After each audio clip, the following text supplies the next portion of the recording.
For the final time in his illustrious career, on Monday Night Raw, John Cena walked the aisle in the most famous arena in the world, Madison Square Garden, as Raw emanated from New York City. What did the Intercontinental Heavyweight Champion have to say 1 week after completing the WWE Grand Slam by defeating Dominic Mysterio for the title? Which superstars advanced in the Last Time Is Now tournament to determine Cena's final opponent on December 13th at Saturday night's main event? Find out the answers to those questions and more with this recap of Monday Night Raw, including ratings and analysis for each of the night's segments. Hey there, welcome everybody to Ridiculously Raw, the most must-see show on YouTube and streaming.com today. I am your host, Anthony Florio, joined as always by good old MF Michael Fletcher. We are awaiting the presence of the Phenom, Michael Bullock. If he comes in, we'll catch him up on what he missed.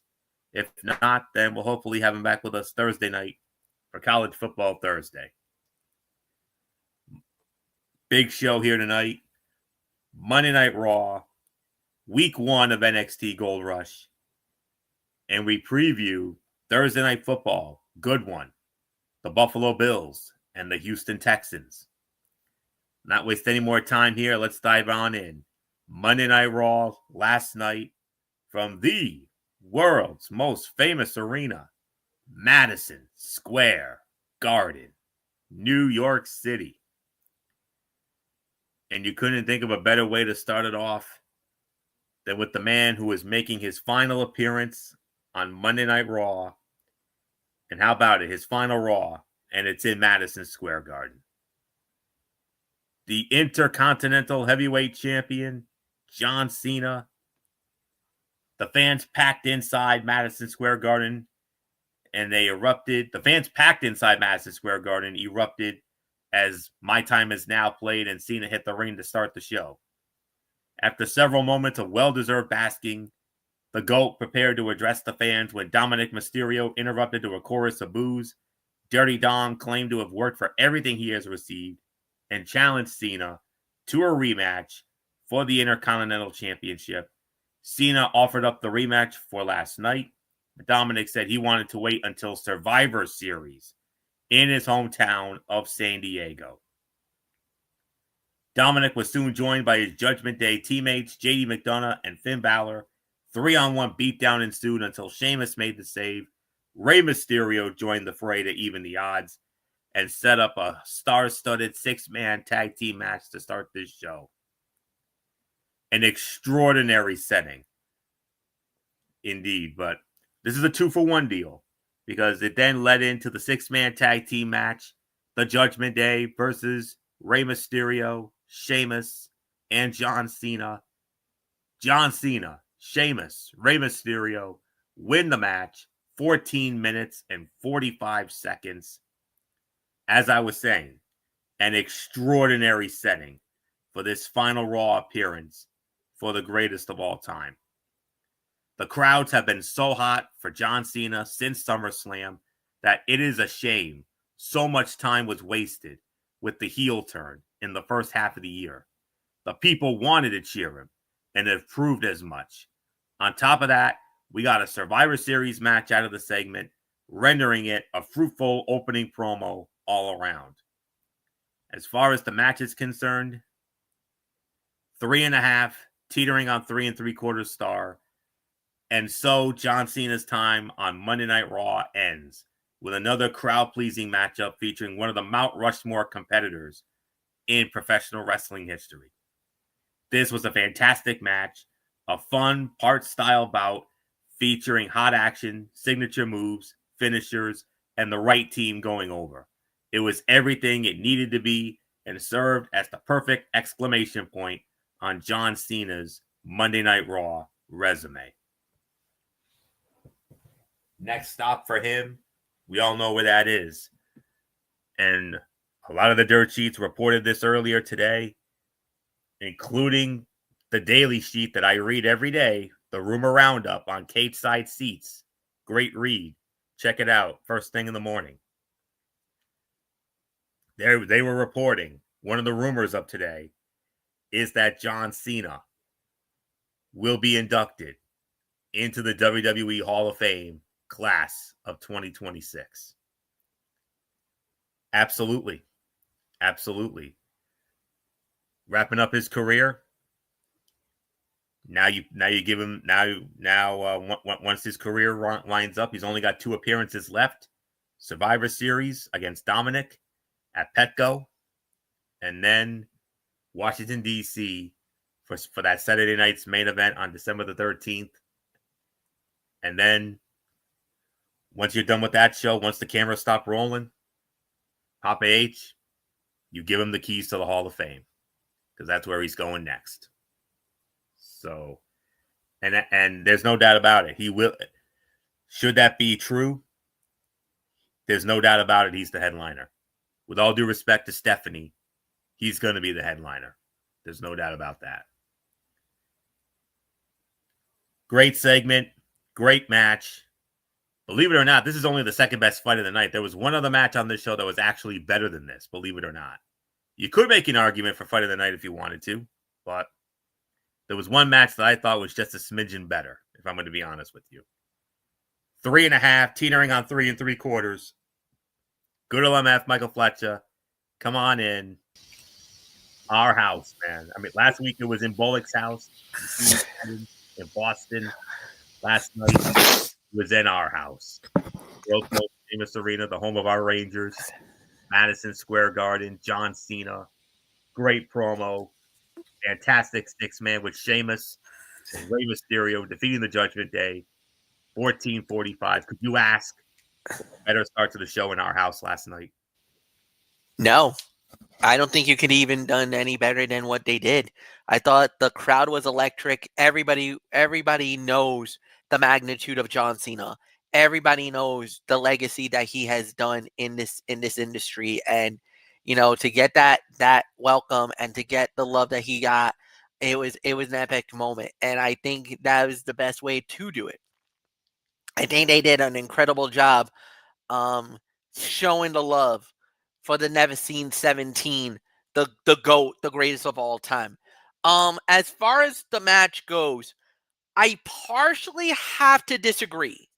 And it's not a big criticism, but I do believe that it should be a little more better than what it was promoted. So to me, I'm giving this 3 to 3.25 stars. I think it was a solid match. I think it was very good. There was moments where it was a little shaky, not perfect, but the crowd was into it. It definitely led to a very good ending.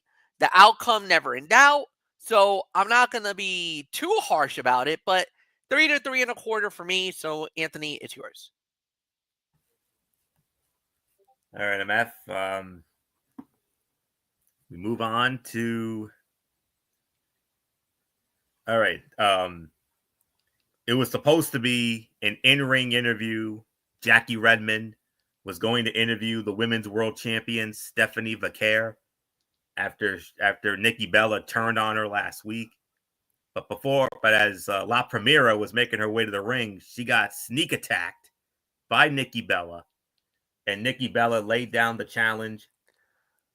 And this is also now official: Survivor Series, Nikki Bella, Stephanie Vaquer for the Women's World Championship. You can add that to Cena and Dom and the 2 War Games matches. We know MF's right-hand man on Discord, Jake Turner. He's the one who reported that should this match happen, he was hearing some rumblings that Nikki Bella could possibly become the new Women's World Champion. With all due respect to your right-hand man, MF, I hope that's not the case. Yeah, I hope that's not the case as well. I know a lot of people are very upset that Nikki's getting this shot. Absolutely. She's on a 4-match losing streak. She hasn't won any matches up to this point since her return. She hasn't looked good in some of the matches. She's looked off. And yet, she's the one to get an opportunity at the title? At Survivor Series? A Big 4? I mean, that's the biggest gripe that you're hearing from the fans. I get why a lot of people are upset, but if you really think about it, if this is to elevate Stephanie, then fine. But again, this is that clout, that honor, that whatever you want to call it. You know, Nikki's a Hall of Famer herself. And could she get that rub and get the title? I don't know. I hope not. But I thought it was fine for what it was worth. I mean, Nikki's beat down. They needed to solidify her as a heel. I think it is perfectly well done. The crowd reacted the way that I think WWE and Creative was hoping that they would have reacted, and that was to pile on Nikki for what she did. And I think, I think they did a fine job with it. So nothing more to say. Anthony, it is yours. I'm just going to sum it up by saying it was a complete afterthought of a follow-up to last week's betrayal by Nikki Bella. Simple. Back to the action. The next match in the Last Time Is Now tournament, Solo Sikoa, Tama Tonga in his corner against the surprise mystery opponent. And that surprise mystery opponent was none other than the show-off himself, the wanted man from TNA, Nick Nemeth, but here in WWE, we best know him as Dolph Ziggler. Everybody was excited to see Dolph back. I was. I know MF was. I know everybody else was.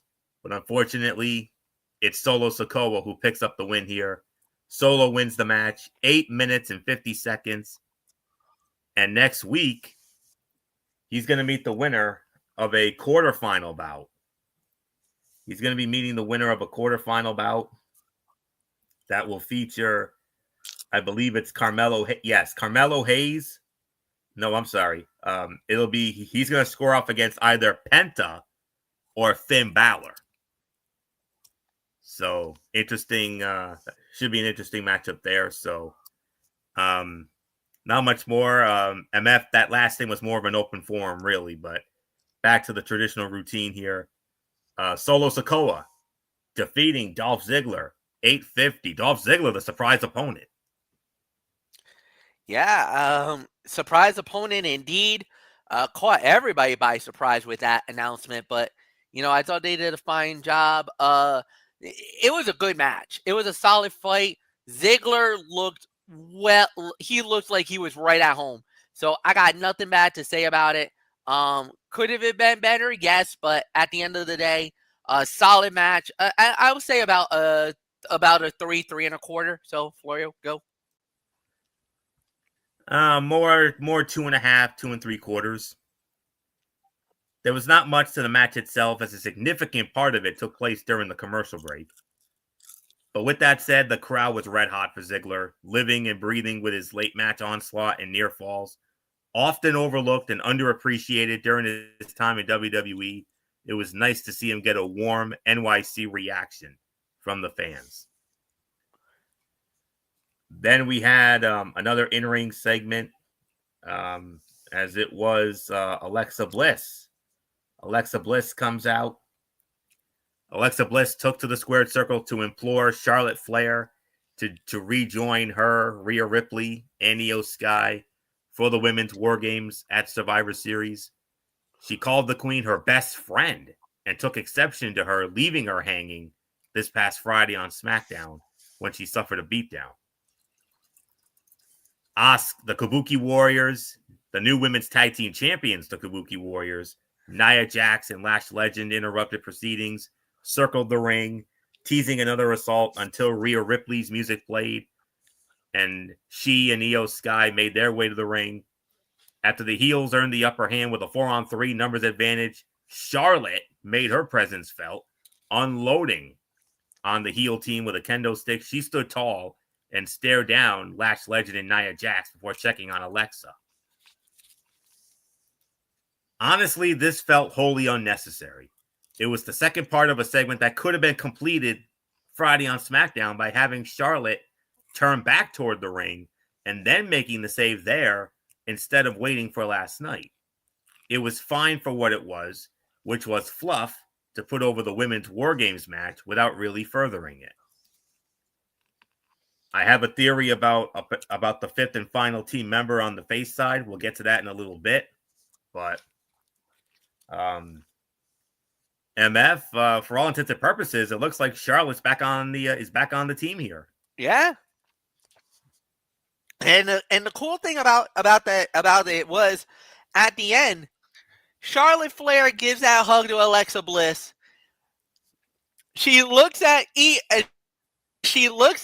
and then she looks at Rhea Ripley, and you saw how Io kind of was wrapping her arms around Rhea Ripley. Like, if that's your best friend, this is my best friend. So what's the deal? So it's kind of like, all right. So if you're willing to protect your best friend, I'm willing to protect my best friend, and I don't give a damn about you.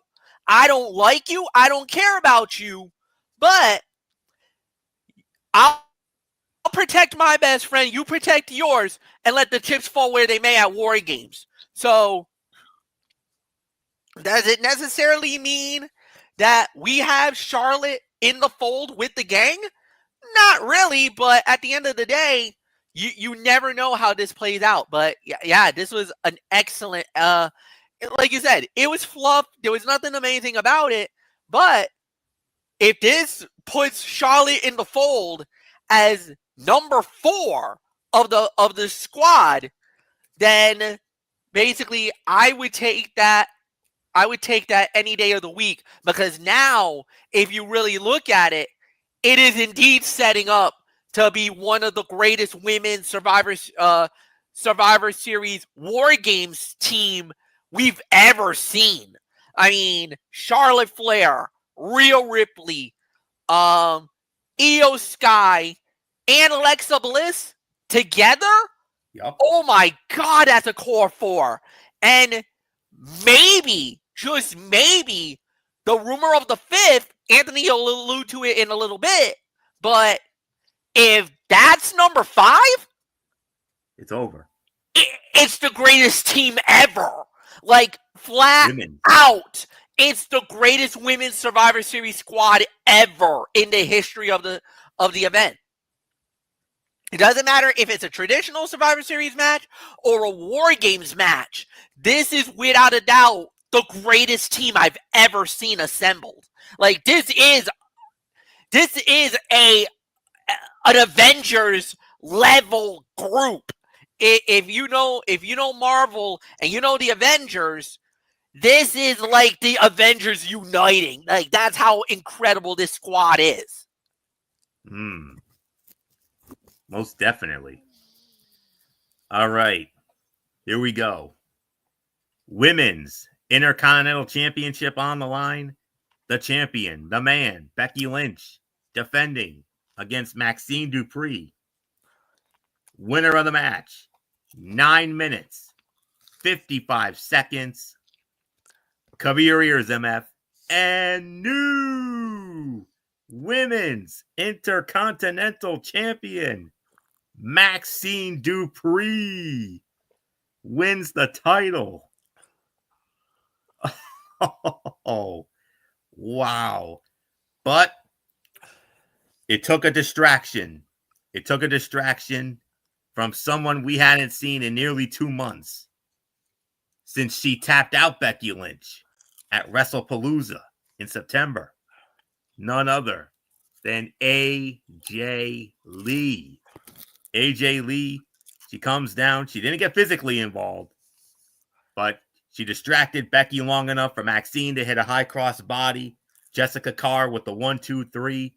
And Maxine Dupree just scored the biggest win of her WWE career, defeating Becky Lynch in Madison Square Garden to become the new Women's Intercontinental Champion. Whoa. And then a little while later, AJ and Maxine were interviewed by Jackie Redmond in the back. And then mommy comes in, Rhea Ripley, and she asked AJ Lee, "You got a second to chat?" And she said, "Absolutely." I think we all know who that fifth member of the face team is now. It's AJ. But nothing more to say. MF, I know it's hard, Monsoon, but you got to hit us with those magic words anyway. Well, I'll hit you with the history has been made. I'm not going to call unprecedented crowning, though. Of course. Because it's not.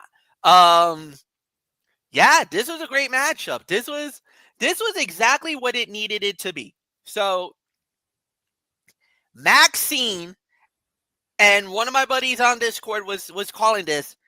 He's comparing this win to when Santino Marella became the Intercontinental Heavyweight Champion in Milan, Italy. He's calling it the miracle in MSG because that's exactly what it was. A miracle in MSG. Nobody gave Maxine Dupri a shot. They didn't believe this was going to happen, and it did. She shocked the world. To me, moment of the year, shocker of the year, whatever you want to call it, upset of the year. Definitely. The caliber of Maxine Dupri, to the caliber of Becky Lynch, is like apples to oranges. There's no common ground here. Maxine has gotten better, a lot better, great. Her wrestling has gotten so much better in the last few months, and she's really, really, really taken the moment. She's really stepped up. At the end of the day, Maxine deserves the moment. Winning in Madison Square Garden is like, there's no bigger feat that you can ever do in your life. Winning a title in the world's most famous arena, you are now etched in wrestling lore forever. This is by far the biggest moment of her life. And Maxine, sweetheart, milk this moment for what it's worth. It's not every day you can say, I won a championship in New York City. It's a little different from any other place. You win in Providence, yes, it's big. You win in LA, yes, it's big. You win in Miami, yes, it's big. You win in Chicago, yes, it's big.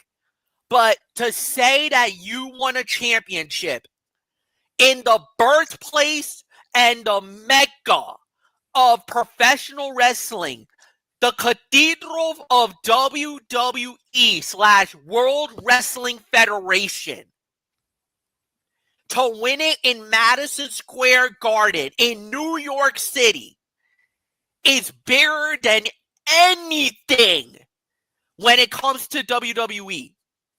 Like I said, that place was the birthplace of Hulkamania.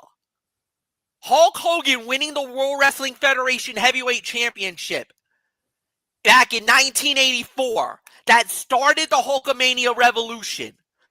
And all the other great moments that's happened in that building when it comes to World Wrestling Federation or WWE is bigger than anything in the world. And Maxine can say, I won the title there.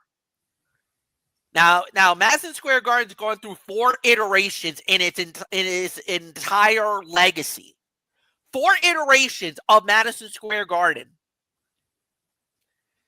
And then, not too long ago, there was like $1 billion renovation in that arena. So that arena is only like about maybe 10, 12 years old. This new version of Madison Square Garden. That's what makes this moment so special for her. Huh? Sounds about right, yeah. Yeah. That's why it makes this moment so special for her. Because she did it. She earned it. She deserves this. So, congratulations, Maxine. Nothing more to say. I would say about 2.5 to 2 3/4. Florio, it's yours. 3 to 3 1/4 for me. Becky Lynch further proved why she is the greatest of all time by working this lengthy program with Maxine Dupri. When the time came, she put her over for the title.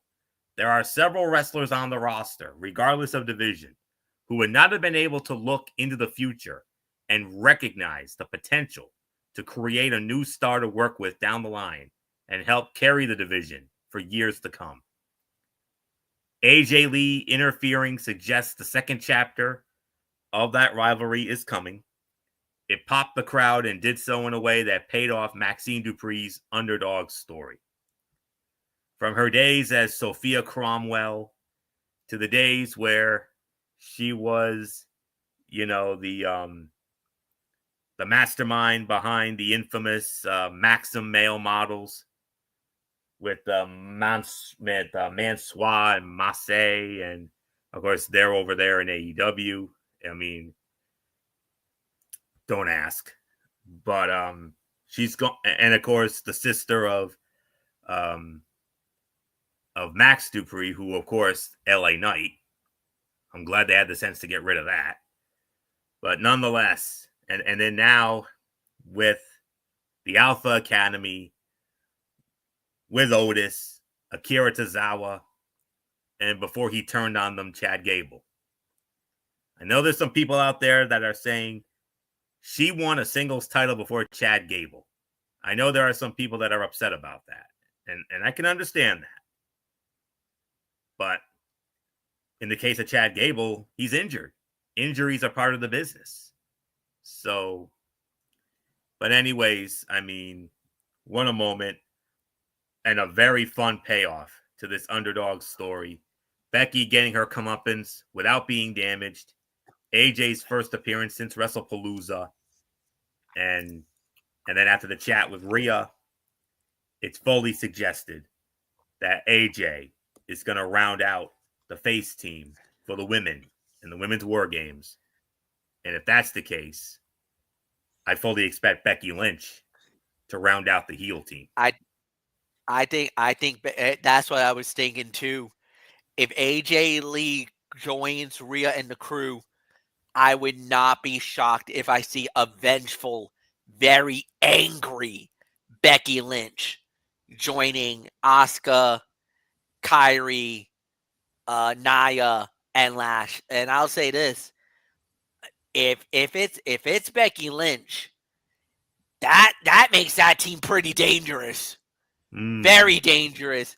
And a pissed off Becky Lynch who just lost her title. Oh no!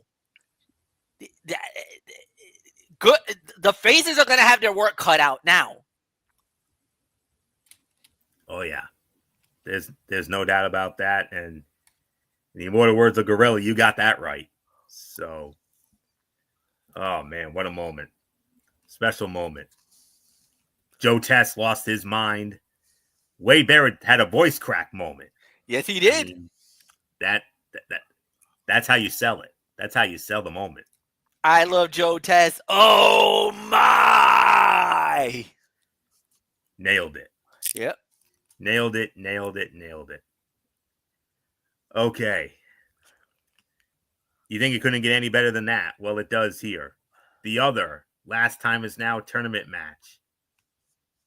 NXT's Javon Evans squaring off against, making his return to WWE for the first time since SummerSlam, when he lost the World Heavyweight Championship to CM Punk in the main event of night one. The Lane General Gunther. And he's back to using his original entrance music for Allegro con Fuoco from Dvorak's Symphony No. 9, a.k.a. the Imperium theme. Gunther, Javon Evans. Gunther wins the match in an even 15 minutes. This was an extraordinary match. featuring two guys whose styles meshed remarkably well. It had the crowd living on every near fall and high spot, especially when it appeared that Javon might pull off the upset. Even though Gunther advanced, the young OG delivered a breakout performance that should earn him increased screen time on NXT and on the main roster. He may have lost this match, Javon Evans. But as Bullock and I were saying during our Raw chat last night, WWE made him look like a freaking $1,000,000. Mm-hmm.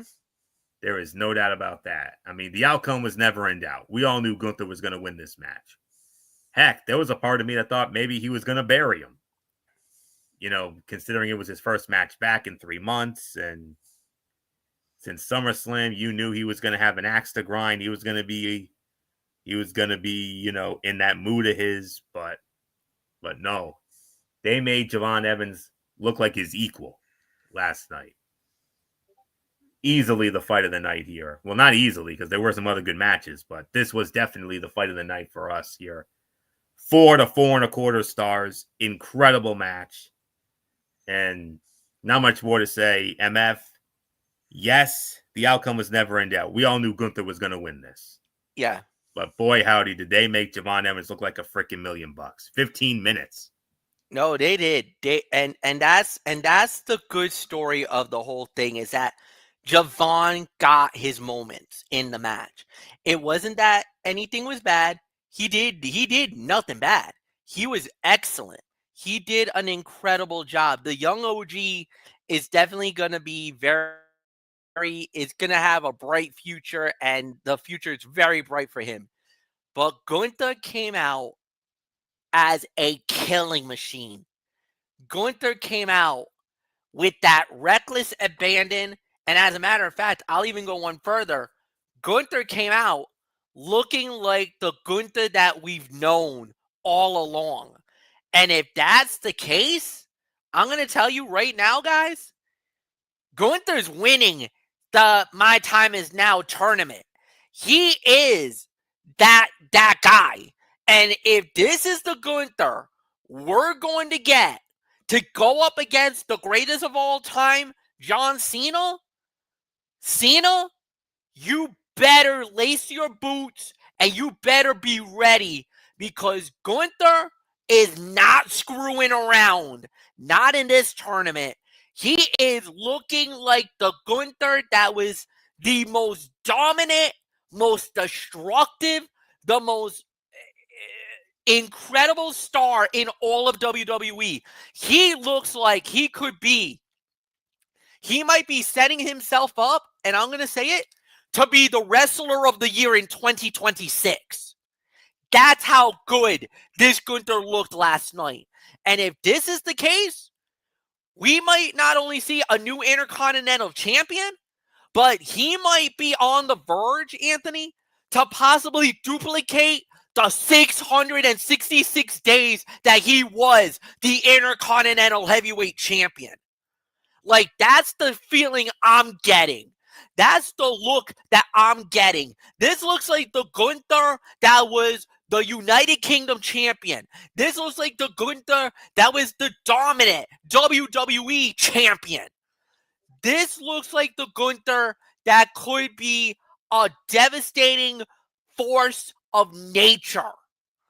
And if this is what we're going to get, and that theme that he got back, I'm telling you, y'all, Gunther looks like the old Gunther again. And if this is the case, nobody is safe. Good luck, Monday Night Raw, to stop this animal. Anthony, it's yours. Before we get to our closing segment here, next week for the go home Monday Night Raw before Survivor Series, Oklahoma City, Oklahoma, the Paycom Center, the home of your NBA champion, Oklahoma City Thunder. Next week on the show, we already talked about Solo Sikoa. He's going to square off against either Penta or Finn Balor. Gunther will square off against the winner of this matchup, MF, Carmelo Hayes or Big Bronson Reed. Gunther and Mello, we know that'll be a banger. But can you imagine what kind of be a man fight we're gonna get if it's Gunther and Bronson? Yeah. That's a be a man fight right there. And Gunther and Mello could be a lot like what we saw with Javon. Could very well be. And last but not least, when it comes to the war games, the men's war games, we're getting an advantage match. A war games advantage match. One member of each team will square off against each other. And whoever wins that man's team will have the power play, the man advantage in war games at Survivor Series. So with that being said, we wrapped up the show. Well, we talked about the Rhea Ripley thing with AJ, and then CM Punk. Well, first, Paul Heyman, along with the 4 members of the heel team, Logan Paul, Drew McIntyre, Braun Breaker, and Bronson Reed. CM Punk interrupted, stalking to the ring and never taking his eyes off the heel team inside of it. The Usos soon joined him to a thunderous ovation, making their way and yeeting through the crowd. And then the undisputed WWE champion, the American Nightmare, Cody Rhodes, rounded out the babyface side of things, and the two teams brawled in and around the ringside area. And then who arrives on the scene? The alpha male of our species, Brock Lesnar. Brock Lesnar arrived on the scene, clearly Heyman's secret weapon and the 5th member of the heel team for Survivor Series. CM Punk went after him, endured consecutive suplexes. Cody comes face to face with the Beast Incarnate and quickly found himself sent flying in the same fashion as Punk. And just as the credits were rolling on Netflix, the OTC, Roman Reigns, makes his return, taking his time as he hit the ring, staring a hole through Brock Lesnar along the way. The longtime rivals came face to face. Lesnar's dominance halted with a single Superman punch. Gestapo security guards momentarily distracted the OTC, allowing Bronson Reed to get the jump on him. He teased the tsunami, but Roman delivers another Superman punch, this one knocking the Aurzilla off the top rope. Chaos ensued, and the show went off the air with Roman Reigns delivering a spear that sent Reed and a New York police officer through the timekeeper barricade. Oh my God. So there is nothing more to say on this. MF, if you don't have a hot story to tell, but you have as many major stars as the Survivor Series main event is fixing to have, this is how you create anticipation, and this is how you sell it. Oh my God, look at these teams. Yeah, the teams are like the 5 on the face side, the 5 on the heels. I don't think there's any argument. These are powerhouses. On the face side, you have the World Heavyweight Champion, CM Punk, the undisputed WWE Champion, and Cody Rhodes. And then you got the Usos, the greatest tag team in all of wrestling, one of the greatest tag teams in all of wrestling. And then you got the OTC. You got the tribal chief. You got the head of the table. You got Roman Reigns on that side. The other side, nothing to sneeze at either. When you got Logan Paul, you got Big Bronson Reed, and we already saw what he can do. You got basically maybe the future of WWE right now when you're talking about Braun Breaker. Then you got 2 men who were pillars of WWE during their time. Brock Lesnar, one of the greatest guys, the next big thing. He arrived. He became the guy. And then Drew McIntyre, who basically became the face that ran the place during the COVID era. He was the man. He was the quarterback for a time when he was the WWE champion.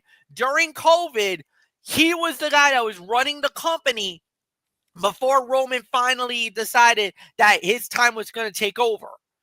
So these 5 men on both sides, they're powerhouses. The core is stacked. And who knows how this is going to play out. This is going to be incredible. So, yeah, I got really nothing more to say. This is unreal. What a way to close it. This was, like I said, unreal to say the very least. So, Anthony, it's yours. Ideally, War Games is not used just for the sake of utilizing it each November, but the star power involved in the men's match should be enough to hold some of the criticism at bay, because if nothing else, the main event of Survivor Series is set to be hellishly fun. Petco Park, brace yourselves. That's all I'm going to say. And by the way, they have started the process of getting Petco ready for Survivor Series. Oh, nice. Yeah. So I sent a couple of things in our messenger chat. I'm after Talking Wrestling TXN messenger chat earlier. They've laid the foundation down. So that's all I can say on that. So oh man. Let's get to the overall review here.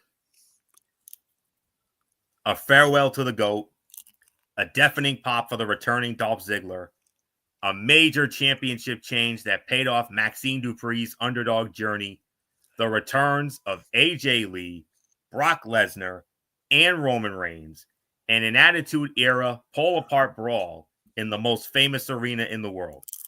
If that's not enough to whet your appetite, nothing is. Oh, and throw in a TV Match of the Year candidate in Javon Evans and Gunther for good measure.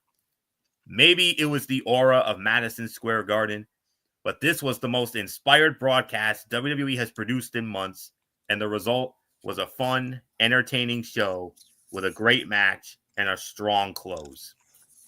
This is right up there with Boston last week. 9 to 9.5 out of 10. I don't know what else there is to say. MF, wow. What a great 2 weeks. 9 out of 10. We're out and out. Agreed with everything you said there. I thought they did an incredible job with it. Yes. I really got nothing more to add. So yeah, Anthony, it's NXT time.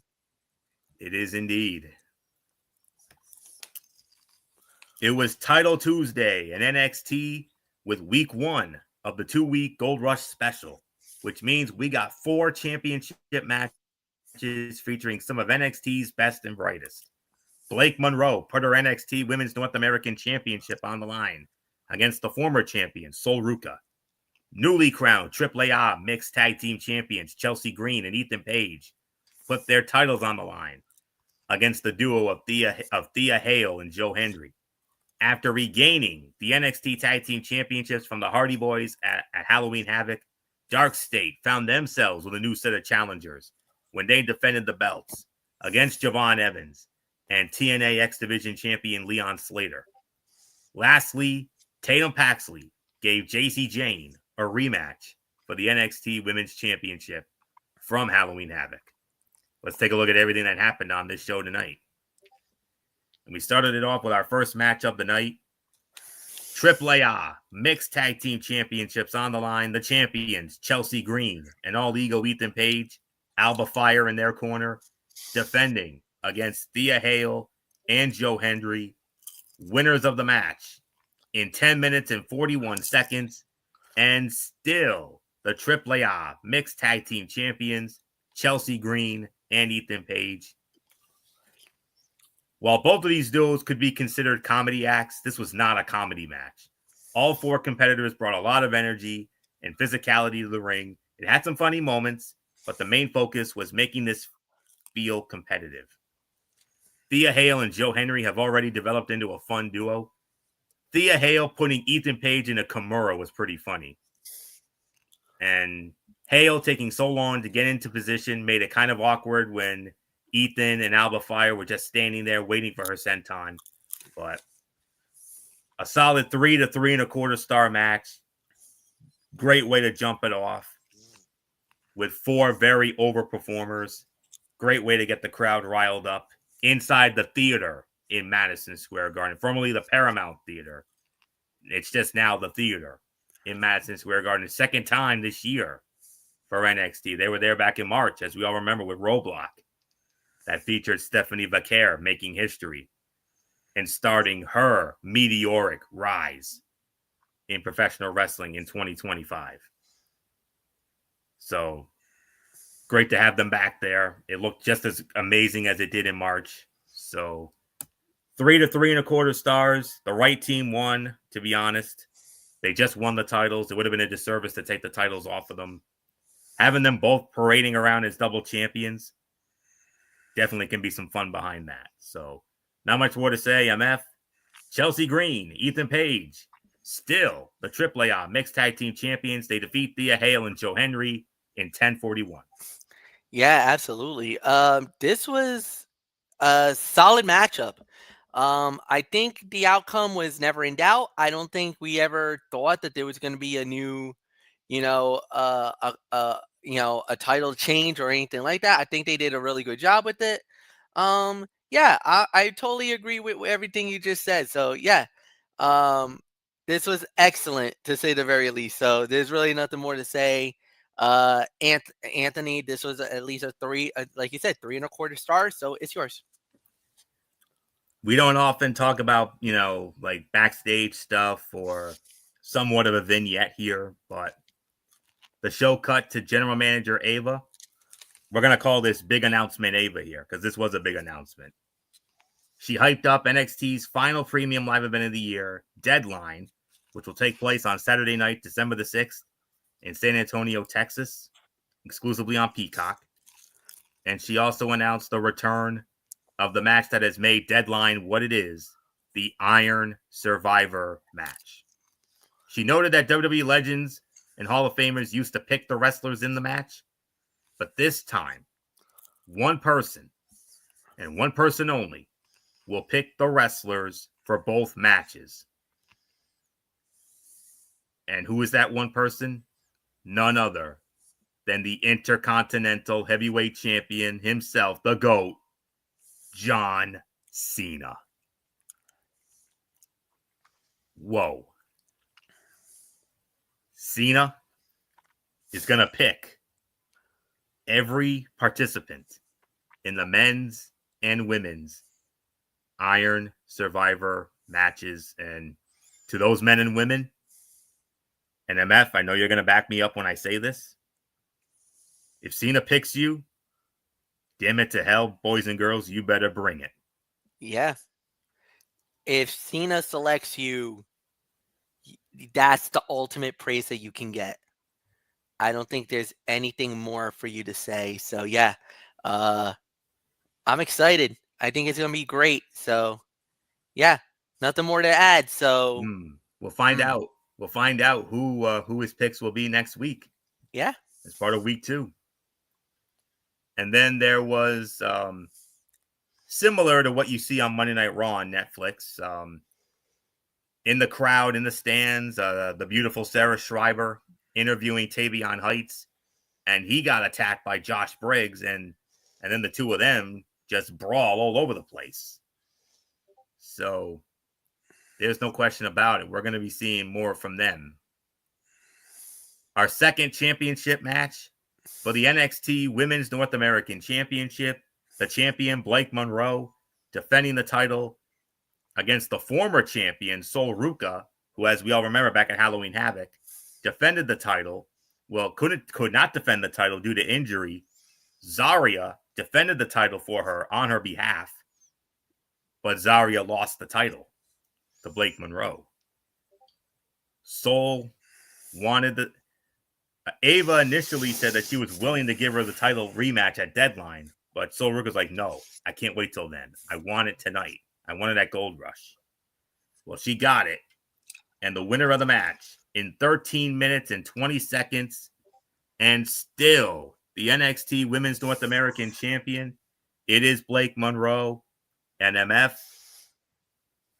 I know it may not be the Madison Square Garden, but this is still the theater. It's technically a part of Madison Square Garden. And oh boy, they recreated the infamous Arnold Skaaland, Bob Backlund, Iron Sheik throw in the towel moment from the day after Christmas, December the 26th of 1983, when the Iron Sheik won the World Wrestling Federation Heavyweight Championship before being fed to Hogan the following month. And they did it the same way they did it in 83. Arnold with Zarya in the role of Arnold Skaaland and Sol Ruca in the role of Bob Backlund. Only this time, it didn't cost her the title because Blake was the champion. But still, the infamous throw in the towel finish in 13-20. Whoa, and that they went there. Yeah, and it was, if you really think about it, it was definitely worth it.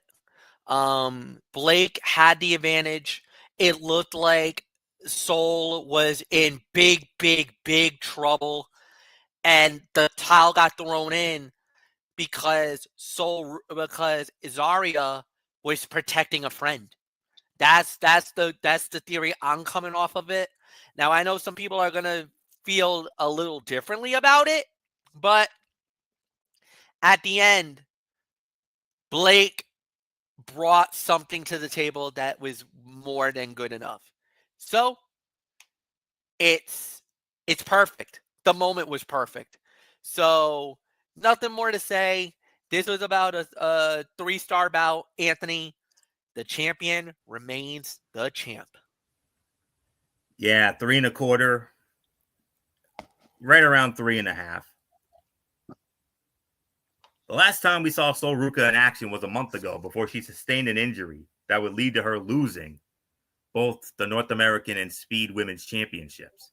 This was her chance to regain the title she never lost. While they may have physical similarities like their height, hair color, and muscular physiques, Blake Monroe and Sol Ruca are about as different as it gets in the ring. The former champion is more of a high flyer, while the Glamour prefers to ground opponents. This was one of those matches that is hard to put in a nutshell. Most of what they did looked good, but there was something off about how it was paced. It was likely more to do with how it was laid out ahead of time than the talent themselves. But that being said, it was a solid match that allowed both women to shine at different times. They worked well together to entertain a lively crowd. Zarya tried to tend to her friend, but you could see a look of disappointment plastered across Sol's face. This could be what finally ends their partnership. This is where the ice could break. Right here. So, and we'll get to ice breaking in a little bit. So, but I will say this about Sol Ruca. She showed some impressive power by spinning Blake Monroe around before planting her on the mat. And her German suplex looked great, and Monroe sold it perfectly. 3 1/4, teetering on 3.5 stars. And man, so cool to recreate such an iconic moment. A moment that's approaching 42 years old. December the 26th of 83, when Arnold Skaaland did it for Bob Backlund, throwing in the towel, and while the Iron Sheik had Bob Backlund in the camel clutch and throwing in the towel, that was it. That ended the match and ended the over 5-year title reign of Bob Backlund as the World Wrestling Federation champion. Sheik won it, and then, of course, the following month would drop it to Hogan, and you know the rest after that. So, all right. So we move on. We had an in-ring segment here. NXT champion Ricky Saints and Obafemi had a face-to-face confrontation in the ring. Trick Williams interrupted them, but Trick got attacked by Miles Bourne with a chair to end the segment. The only thing that really came out of this was, of course, the announcement that was made. Oba wanted his rematch, and Ricky Saints said, "You got it," and it will happen at Deadline. So there's our first. Well, we already knew about the men's and women's Iron Survivor matches, but you can now add Ricky Saints and Obafemi in a return match from No Mercy for the NXT Championship. So That match will be very telling about the future of both of these men. Whoever wins is going to definitely hang around NXT for a little bit longer.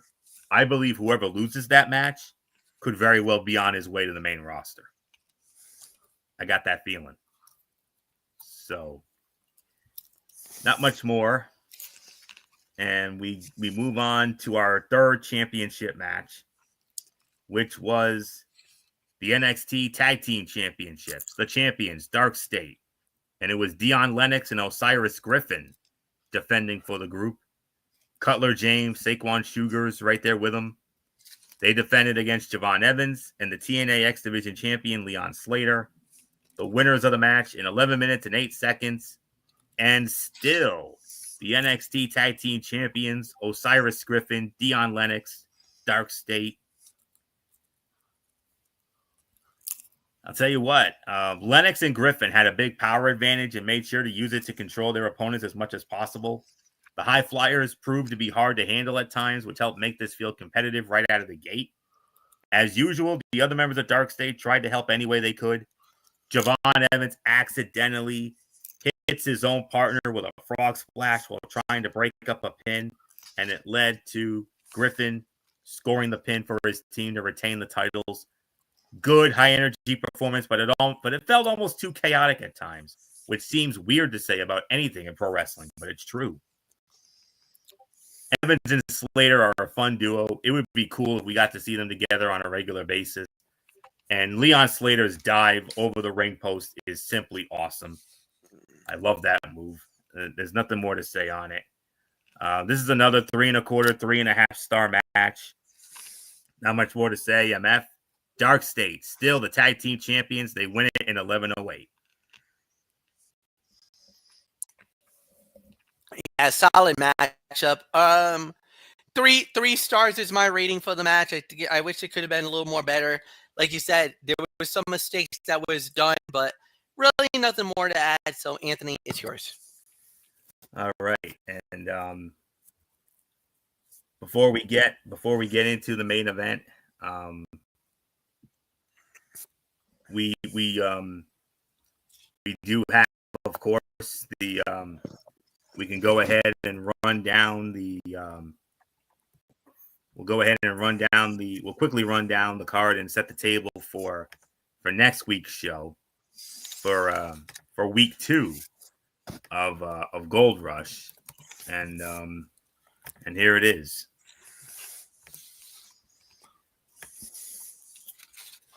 Well, okay.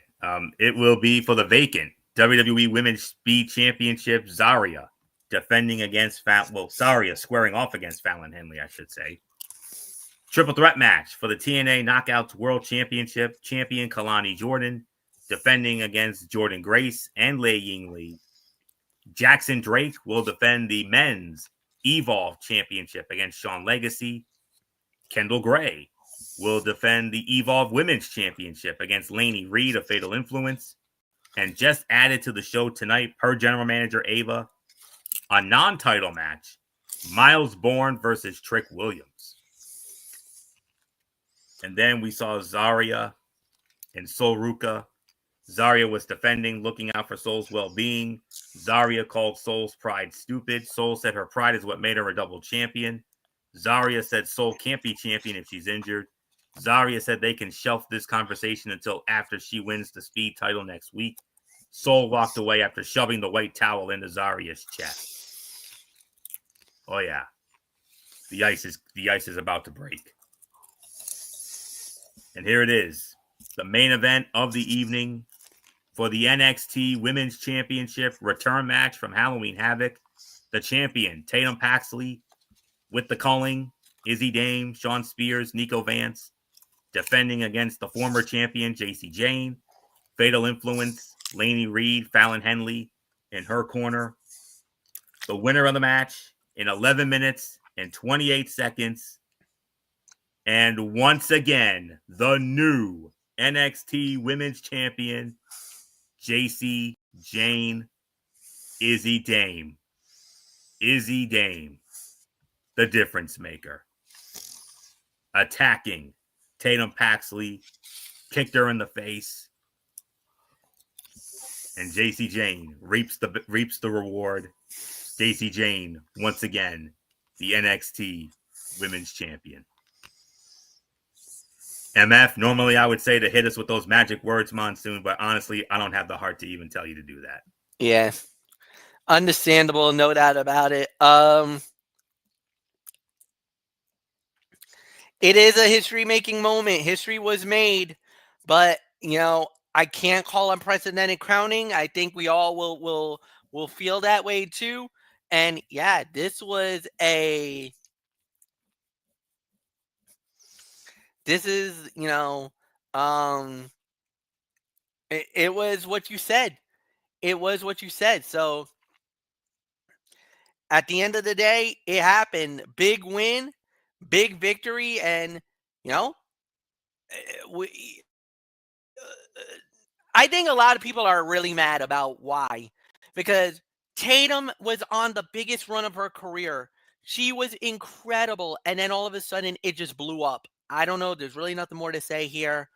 Yeah, and at the end of the day, it is what it is. So, solid. It was a solid matchup. 2.5 stars. Obviously, I gotta punish it because of what happened. Anthony, it's yours. MF, like I said in the messenger, I saw this coming. I don't know why, but I had a feeling this was going to happen. When I saw and heard that this was going to be the main event, I was like, oh God. I'm like, Izzy's going to turn. This is where Izzy's going to turn. And sure enough, I was right. I can't say I'm surprised by this. I'm not. Some may call it a somewhat surprising outcome, but I'll say it like this. The first couple minutes saw them exchange several takedowns and counters. Some of them look great, but a few look sloppier than they should for a main event match. They seem to find their groove eventually and things smoothed out a bit. Tatum Paxley has grown a lot over the last year and feels closer to being a complete character. But Jacy Jayne outclasses almost everyone in NXT. She is great on the mic, in the ring, and in every situation WWE has put her in. In a somewhat surprising outcome, Jayne ended up winning the title, regaining the title, after Izzy Dame took out Tatum Paxley with a kick at ringside to officially turn the culling against her. I think it's safe to say that Tatum Paxley is no longer a member of the culling. This may have had the shortest amount of time on the night. It didn't get started until 13 minutes before the end of the show. And WWE needs to do something new with Fallon Henley. She's just spinning her wheels in NXT at this point. She's ready for a main roster call-up. But 3 to 3 1/4 once again. So not much more to say on that. So get to the overall thoughts. Week 1 of Gold Rush featured 4 title matches that all delivered some decent entertainment. But the biggest thing from the show, the biggest talking point, was what happened in the main event. We all knew Izzy Dame would turn on Tatum Paxley eventually. But seeing it happen so soon in Paxley's reign as the champion, for some people was surprising, but not for me. Jacy Jayne is back on top of the women's division, but where Tatum Paxley goes from here remains to be seen. This was one of those shows that did not have a match that stood out above the rest, but since all of them were enjoyable on some level, that's not a bad thing. I'll give this in excess of maybe 7, 7.5. I think that's the correct rating for this. So, not much more to say. MF, your overall thoughts on week 1 of NXT Gold Rush at the theater in Madison Square Garden?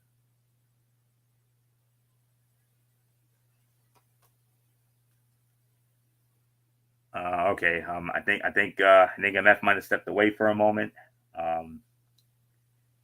We'll wait for him to come back and give us his thoughts about tonight. Okay, there he is.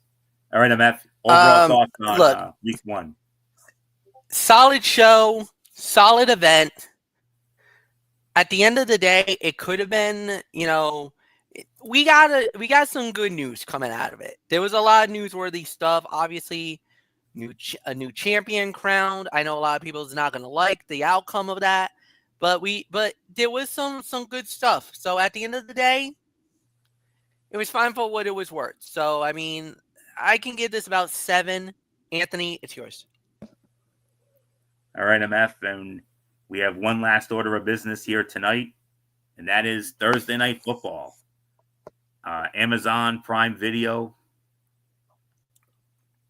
at 8:15, and this actually comes in as our number 3 game of the week. A matchup featuring the Buffalo Bills squaring off against the Houston Texans, NRG Stadium in Houston. Al Michaels, Kirk Herbstreit, Kaylee Hartung. Buffalo opening up as a 6-point favorite. And the series history favors the Houston Texans. Regular season wise, they lead at 6-5. We all remember 1 year ago, they met in Houston. Houston won it 23-20. Buffalo last beat Houston in 2021 in Buffalo, smashing them 40-0. Buffalo has not won in Houston since 2006. And that was a 24-21 win. So, not much more to say. Let's dive on in to our number 3 game of the week to kick off week number 12. Okay. The Bills rode Josh Allen's wild stallion passing and running dominance to victory over the Tampa Bay Buccaneers defense last Sunday. But the Houston Texans present a tougher challenge in prime time on the road. They can stop the run and pressure Josh, backing it up with good coverage. JA-17 will need to dig deeper to make a few big plays off script. But unfortunately, the Texans, with all due respect, the Texans don't have the pop with either quarterback to edge him. Okay. CJ Stroud. The question going into this was, will CJ Stroud return for the Texans? It's looking like the answer is no. Houston is 2-2 straight up at home, but those losses to Denver and Tampa Bay were by a combined total of 4 points. Buffalo is 2-2 straight up on the road. Josh Allen is coming off a 6-touchdown performance against Tampa Bay. And in all honesty, this is go time for the Buffalo Bills if they want to catch and keep pace with the New England Patriots in the AFC East. From what I am hearing that CJ Stroud will not be playing in this game. And because of that, I am going to, I was going to go with Buffalo either way because this is a revenge game for Buffalo because Buffalo let one get away against Houston 1 year ago. MF, you and I should know we had that game last year. But nonetheless, CJ Stroud or not, I was going to pick Buffalo either way. If Stroud was playing, I was going to have Buffalo eke it out by, say, maybe 23-20.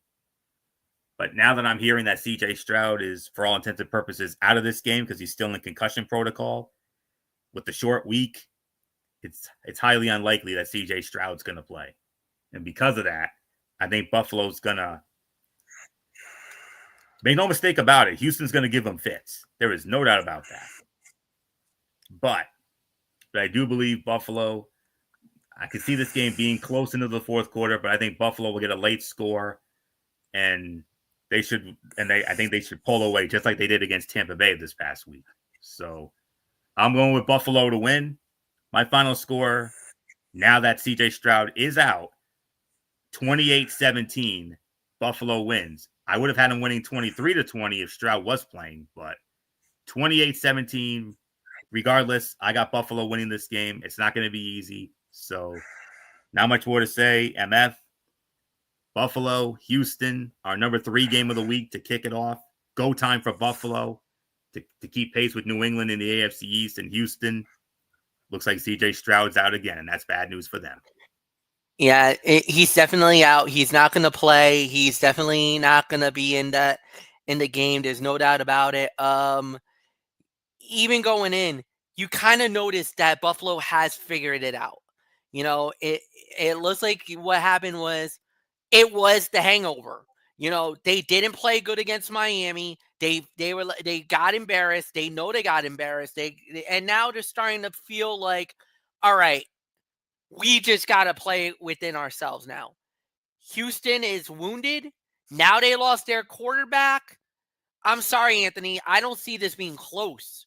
I think Buffalo's going to destroy Houston. I think this is at least a 2-3 touchdown victory. Because Josh Allen finally decided to step up and be the Josh Allen of old. 6 touchdowns in the last game with 3 passing, 3 running. That's exactly what you need. Now, I will say this. If there's one area where I'm a little concerned with Buffalo, is their defense, especially their run defense. They are getting carved up. And I'm a little worried about that. That's going to be the biggest problem I got. Excuse me? And going into the game, but I got Buffalo winning. So, Florio, it's yours. Let's call it a night. All right, and that will indeed put the bow on this edition of Ridiculously Raw. I want to thank you all so very much for tuning in as always. We'll be back with you again on Thursday night at 10:30, right back here on the Tone 20, right around that 10:30 threshold for another edition of Ridiculously Raw. Or not Ridiculously Raw, I'm sorry. I got excited about the Bills game. I apologize.